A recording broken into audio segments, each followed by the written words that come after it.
Pernah nggak sih kepikiran kenapa ya ada perusahaan yang kayaknya nggak pernah habis ide-ide kerennya, sementara yang lain kok gitu-gitu aja? Nah, rahasianya itu bukan di teknologi canggih atau dana yang nggak ada habisnya. Jawabannya ada di dalam DNA mereka, budaya kerjanya. Yuk, dalam beberapa menit ke depan, kita coba bongkar bareng-bareng kode rahasia di balik budaya inovasi ini.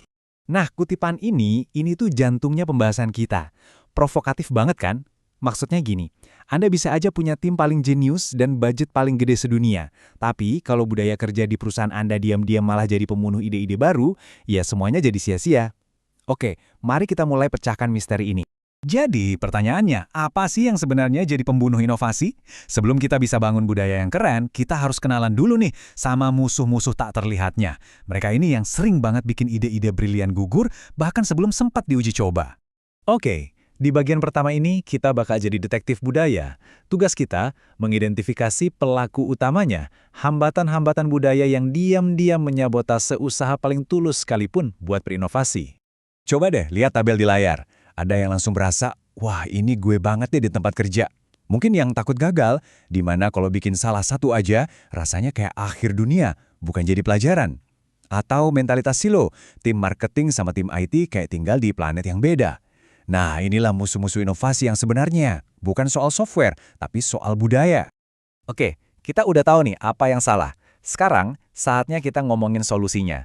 Membangun budaya inovatif itu ibaratnya kayak jadi arsitek. Kita harus paham tiap lapisannya, mulai dari yang kelihatan di permukaan sampai ke fondasi yang paling dalam dan tersembunyi. Nah, ini lapisan paling luar. Hal-hal yang bisa langsung kita lihat dan sentuh. Kayak tata letak kantor yang terbuka, papan tulis yang penuh sama ide-ide di mana-mana, atau mungkin piala Innovator of the Month yang dipajang dengan bangga. Ini penting sih, tapi ini baru kulitnya aja. Lapisan kedua, itu soal apa yang perusahaan katakan tentang dirinya sendiri. Tahu kan, slogan-slogan keren yang ditempel di dinding, berani ambil risiko, atau inovasi DNA kami. Pertanyaan besarnya, ini beneran dijalanin atau cuma jadi pajangan aja? Nah, celah antara omongan dan kenyataan inilah yang bikin orang jadi sinis. Dan sampailah kita di intinya, asumsi dasar. Ini tuh kayak aturan main yang nggak tertulis, tapi semua orang paham. Misalnya, aman gak sih kalau kita beda pendapat sama bos? Atau kalau proyek gagal, ini dianggap pelajaran atau malah jadi surat pemecatan? Nah, jawaban dari pertanyaan-pertanyaan inilah yang benar-benar nentuin nasib inovasi di sebuah perusahaan. Lihat deh slide ini, benar-benar nunjukin dua dunia yang berbeda, kayak bumi dan langit. Di kiri, ada budaya tradisional yang mainnya aman, cuma ngejar peningkatan 10% dan takut banget sama yang namanya kesalahan. Terus di kanan, budaya inovatif yang berani mikir 10 kali lipat lebih besar. Buat mereka, gagal itu bukan akhir dari segalanya, tapi justru data yang berharga.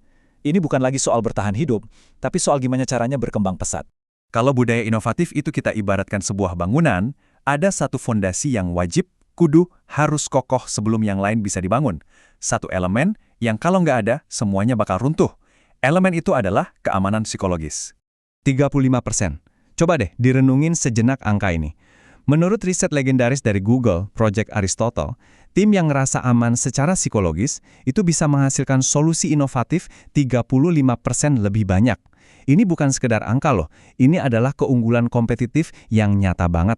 Terus, apa sih keamanan psikologis itu? Gini, ini bukan berarti kita harus selalu baik-baik dan setuju terus. Bukan.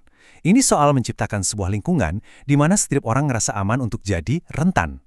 Aman buat ngaku, oke, saya salah. Aman buat nanya, bisa tolong jelasin lagi nggak? Dan yang paling penting, aman untuk menantang cara lama, bahkan kalau itu artinya nggak setuju sama pimpinan, tanpa perlu takut ada konsekuensi negatif. Jadi, gimana kita bisa lihat ini dalam prakteknya? Tanda-tandanya tuh kayak gini, orang berani laporin kesalahan dengan cepat karena itu dianggap pelajaran, bukan aib. Ide-ide yang kedengarannya gila justru disambut dengan rasa penasaran, bukan malah diejek. Dan ngomong, saya nggak tahu, itu dianggap sebagai awal dari sebuah diskusi, bukan tanda kelemahan. Nah, ini dia, tanah subur tempat inovasi bisa tumbuh. Oke, terus siapa dong yang bertanggung jawab bangun fondasi ini? Jawabannya udah jelas banget, para pemimpin. Budaya inovatif itu nggak muncul tiba-tiba secara kebetulan, tapi ia sengaja dirancang, dibangun, dan dirawat terus-menerus oleh para pemimpin di semua level.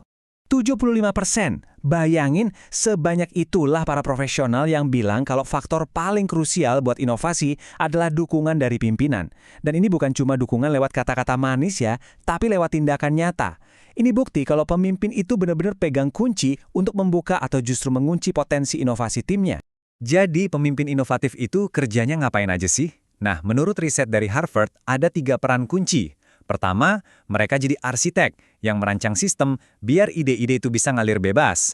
Kedua, mereka jadi penghubung yang menjembatani komunikasi antar departemen dan membawa sudut pandang baru.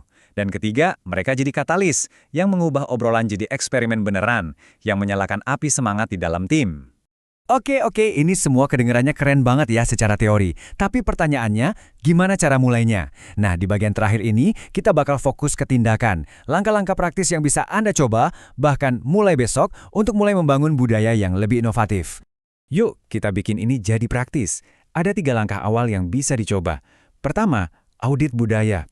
Coba deh jujur sama diri sendiri, posisi kita sekarang ini di mana sih? Kedua, desain ulang interaksi. Ciptakan tabrakan yang disengaja antara tim-tim yang biasanya nggak pernah ngobrol. Dan yang ketiga, ini krusial banget, hargai upaya. Jangan cuma kasih penghargaan buat yang berhasil, tapi juga buat yang berani mencoba. Rayakan apa yang disebut kegagalan cerdas, kegagalan yang ngasih kita pelajaran berharga. Pada akhirnya, intinya cuma satu. Budaya di perusahaan Anda itu sudah ada, suka atau tidak suka. Dan setiap hari, budaya itu menceritakan sebuah kisah. Ke setiap karyawan, ke pelanggan, ke dunia luar. Pertanyaan terakhir yang perlu Anda jawab untuk diri sendiri adalah, apakah kisah yang diceritakan saat ini adalah kisah yang benar-benar Anda inginkan?